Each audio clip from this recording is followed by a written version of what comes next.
इसमें कहा गया है कि हमने बच्चों को भड़का दिया यहाँ पे, जो कि सरासर गलत है। आप ये समझ सकते हैं कि आयोग कितना अयोग्य हो चुका है। पहले तो हम आयोग को बता दें कि माफ़ी तो हम नहीं मांगने वाले हैं। यहाँ 2 साल जेल काट लेंगे वो सही है, एक शिक्षक को ये क्रिमिनल बोलेंगे, ये पूरी देश देख रही है कि बिहार में क्या हो रहा है। माफ़ी तो आयोग को मांगना चाहिए सारे बच्चों से कि इस चुनावी वर्ष में पूरे बिहार का किरकिरी करा दिए। नार्को टेस्ट किया जाए, हमारा भी कराया जाए, मीडिया के सामने अध्यक्ष महोदय हो जाए, सचिव महोदय हो जाए, कौन गलत है कौन सही है ऑटोमेटिक पता चल जाएगा। बीपीएससी ने कई सारे ऐसे बयान जारी किए, ऐसे नोटिफिकेशन जारी किए जिससे भ्रम की स्थिति पैदा हो गई। और अध्यक्ष महोदय ने स्पष्ट कई मीडिया में और अखबारों में कहा था कि वो ज़रूरत लगेगी तो नॉर्मलाइजेशन करेंगे, और कभी लगता था करेंगे नहीं करेंगे, इसी को लेके प्रोटेस्ट हुआ था।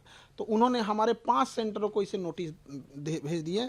देखिए इसमें है मुसल्लापुर बोरिंग रोड पटना का है, ये मुखर्जी नगर दिल्ली है, करोल बाग दिल्ली है, और ये प्रयागराज सेंटर पे इन्होंने भेजा है। हालांकि इनसे एक छूट गया है, देहरादून छूट गया है और गुवाहाटी खुल रहा है वो छूट गया है, इन्हें वहाँ भी भेजना चाहिए, हम इसका जवाब देंगे। और इसमें कहा गया है कि हमने बच्चों को भड़का दिया यहाँ पे, जो कि सरासर गलत है। आप ये समझ सकते हैं कि आयोग कितना अयोग्य हो चुका है। हम बच्चे को कैसे भड़का सकते हैं जो बच्चा खुद बीपीएससी का एग्ज़ाम देने जा रहा है, एसडीएम डीएसपी बनने वाला है। यहाँ पर इनके गलत एक्शन की वजह से वो अपना विरोध संवैधानिक अधिकार के लिए मांग करने वहाँ गए थे।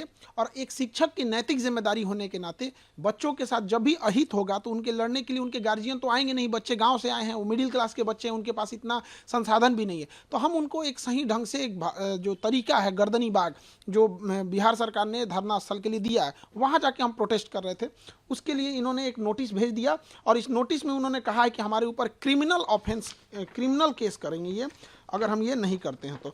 अब बताइए शिक्षक के ऊपर अगर ये क्रिमिनल एंड सिविल एलिगेशन लगाएंगे यहाँ पे, अगर हमने इनसे जवाब नहीं दिया और नोटिस का हमने इनको माफ़ी नहीं मांगे 15 दिन के अंदर, तो पहले तो हम आयोग को बता दें कि माफ़ी तो हम नहीं मांगने वाले हैं। यहाँ 2 साल जेल काट लेंगे वो सही है, एक शिक्षक को ये क्रिमिनल बोलेंगे, ये पूरी देश देख रही है कि बिहार में क्या हो रहा है। हम कोई अपने लिए नहीं लड़ने गए थे, विद्यार्थियों के हक के लिए लड़ाई लड़ने गए थे यहाँ पर। और जो पूरे बिहार में एक प्रचलन है, सारे जगह ये गली गली में लोगों को ये हल्ला है कि सीटें बेची जा रही हैं, हमने इसी चीज़ों को दोहराया है।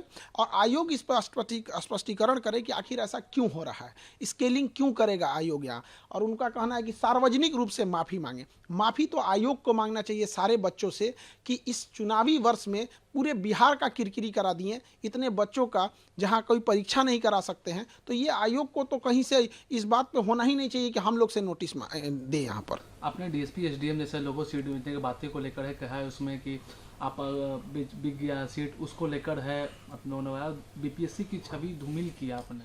बीपीएससी स्वयं अपनी छवि धूमिल की है, जिसका पेपर लीक हो जाता है, जिसके चेयरमैन कहते हैं कि इस पेपर को कोई नहीं फाड़ सकता, उसको कोई रगड़ कैसे फाड़ दे, जो कहता है कि यहाँ पर सबसे सुरक्षित बापू परीक्षा परिषद बिहार का सबसे अच्छा सुरक्षित है, वहाँ से सबसे ज़्यादा हंगामा हो जाए, इससे ज़्यादा छवि क्या खराब हो सकती है।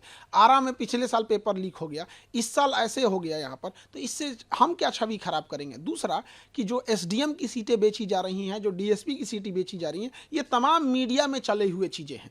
तो एक जिम्मेदार नागरिक होने के नाते और एक विद्यार्थियों का शिक्षक होने के नाते ये मेरा कर्तव्य बनता है कि हम इसको और बड़े मुद्दे पर उठाएं ताकि इस पर जांच हो सके।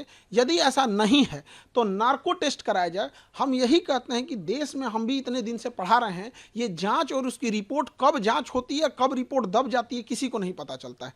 पूरी मीडिया के सामने नार्को टेस्ट कराया जाए, उसकी दवा भी हम दे देंगे, सोडियम पेंटोथेल, वो नार्को टेस्ट किया जाए, हमारा भी कराया जाए, मीडिया के सामने अध्यक्ष महोदय हो जाए, सचिव महोदय हो जाए, कौन गलत है कौन सही है ऑटोमेटिक पता चल जाएगा। हम माफी नहीं मांगेंगे तो नहीं मांगेंगे, मर जाना कबूल है, जेल जाना कबूल है। बच्चों के लिए लड़े थे, उनके लिए माफी नहीं मांगेंगे, क्योंकि हम अगर माफी मांग ले तो खान सर नहीं झुकेंगे, वो बच्चों का स्वाभिमान झुक जाएगा जो लड़कर अपना अधिकार मांगे थे। फिर कोई बच्चा लड़ने के लिए नहीं जाएगा।